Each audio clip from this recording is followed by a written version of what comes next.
अस्सलाम वालेकुम। आज हम पढ़ रहे हैं उर्दू के चैप्टर जो है लिसानियात और एमफिल उर्दू, और उसमें हमारा जो क्वेश्चन है जो हमने अटेम्प्ट करना है वो है उर्दू पर आलमगीरियत के असरात ख़ास तौर पर अंग्रेज़ी ज़ुबान के तनाजुर में बयान कीजिए। आलमगीरियत यानी ग्लोबलाइजेशन ने मुख्तलिफ ज़ुबानों को आपस में करीब लाया है, लेकिन उसके साथ साथ मकामी ज़ुबानों पर आलमी ज़ुबान के भी असरात हैं, ख़ास तौर पर अंग्रेज़ी ज़ुबान के।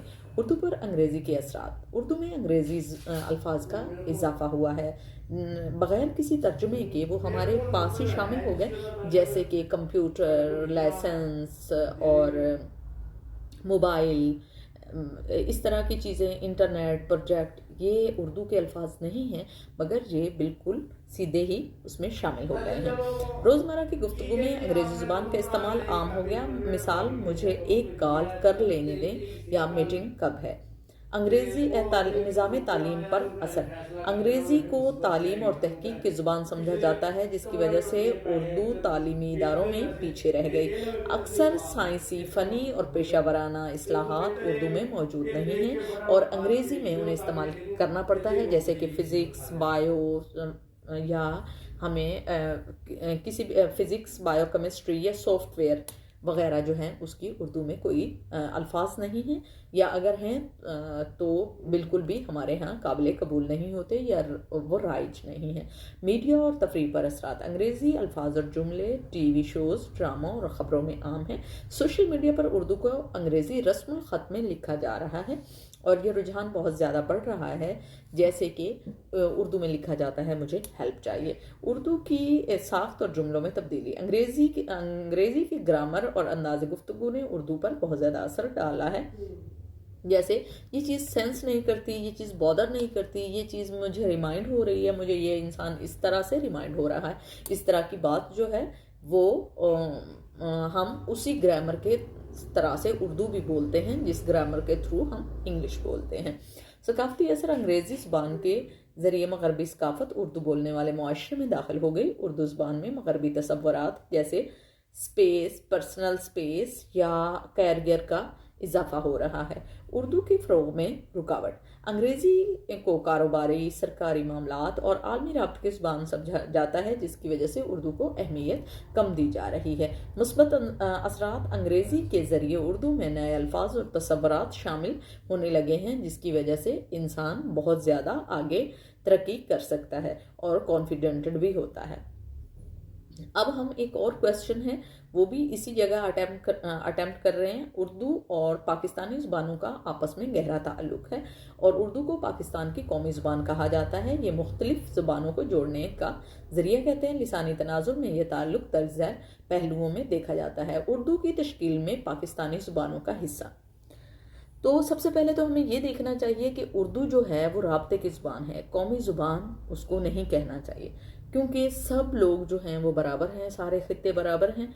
तो हमें अगर कहना चाहिए तो ये राब्ते की ज़ुबान कहना चाहिए, ताकि किसी और ज़ुबान की दिल शिकनी ना हो। ये हमारे प्रोफेसर हमाद साहब हमेशा जब भी वो पढ़ाते हैं तो इस बात को ज़रूर डिस्कस करते हैं कि उर्दू जो है वो हमारी राब्ते की ज़ुबान है, कौमी ज़ुबान। उसको कहना कोई इतना काबिल फ़ख्र बात नहीं है, क्योंकि सभी लोग ही बहुत ज़्यादा कीमती हैं और उनकी राय बहुत ज़्यादा कीमती है। बहरहाल ये बहस है, एक अलग बहस है, मगर यहाँ थोड़ा सा उसको कोट करना ज़रूरी था, लिहाजा मैंने उसको कर दिया। उर्दू के कई ज़ुबानों के मिलाप से बनी है, जिसमें पंजाबी, सिंधी, बलोची और पश्तो शामिल हैं। उर्दू के अल्फाज और मुहावरे अक्सर मकामी ज़ुबानों से लिए गए हैं। मसलन चादर और चार दीवारी पंजाबी सकाफ़त से लिया गया है। पाकिस्तानी ज़बानों के साथ राब्ते का ज़रिया।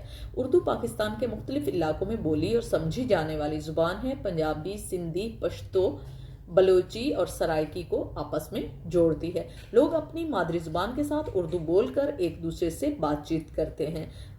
उर्दू का सरकारी और तालीमी किरदार। उर्दू को पाकिस्तान में सरकारी ज़ुबान का दर्जा हासिल है।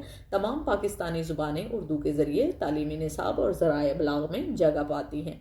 उर्दू और पाकिस्तानी ज़ुबानों में अल्फाज की यकसानियत। बहुत से अल्फाज और मुहावरे मुख्तलिफ ज़ुबानों में एक जैसे हैं, जैसे माँ पंजाबी, उर्दू और पश्तो, सभी में माँ को माँ ही तकरीबन कहा जाता है। दोस्त उर्दू और बलोची में मुश्तरक है। اردو میں بھی اور بلوچی زبان میں تو اس کو دوست ہی کہا جاتا ہے۔ اردو اور علاقائی ادب کا تعلق۔ اردو شاعری اور ادب میں پاکستانی زبانوں کے اثرات نظر آتے ہیں، جیسے سندھی اور پشتو کی لوک کہانیاں اردو میں ترجمہ ہوتی ہیں۔ ثقافتی ہم آہنگی۔ اردو مختلف زبان بولنے والوں کو ایک پلیٹ فارم پر لاتی ہے اور یوں پاکستان میں قومی یکجہتی کو فروغ ملتا ہے۔ جتنی بھی زبانیں ہیں وہ کمال کی زبانیں ہیں، مگر چونکہ ایک چیز جو ہے وہ زیادہ پنپ پاتی ہے اس لیے اس کو سرکاری درجہ مل جاتا ہے، اور پھر سارے لوگ جو پشتون ہیں وہ اگر نہیں بول سکتے تو کسی پنجابی کے ساتھ، اور پنجابی نہیں بول سکتا پشتون کے ساتھ، تو ان کو جب اردو آتی ہے تو ایک دوسرے کے لیے بات کرنا آسان ہو جاتا ہے۔ ہاسٹلائز جب ہم ہوتے ہیں تو ہم دیکھتے ہیں بہت سارے ایکسنٹ چینج ہوتے ہیں، بہت سارے لوگ ہوتے ہیں ایک جگہ، مگر جب وہ اردو بولتے ہیں تو تقریباً سبھی ایک دوسرے سے بات کر پاتے ہیں۔ یہ کالج یونیورسٹیز میں ہم جاتے ہیں تو وہاں بھی رابطے کی زبان جو ہے وہ یہی سمجھی جاتی ہے، مگر باقی زبانوں کا بھی اس پر اتنا ہی گہرا اثر ہے جتنا کہ یہ خود ہے، کیونکہ یہ خود اکیلی زبان نہیں ہے، یہ لشکری زبان ہے، اس میں مختلف قسم کی زبانوں کا مکسچر ہے۔ تو یہ ہم کہہ سکتے ہیں کہ اس کا ہمارے جو باقی علاقائی زبانیں ہیں انہوں نے بھی اس کو مل کر تشکیل دیا ہے۔ اوکے، اللہ حافظ۔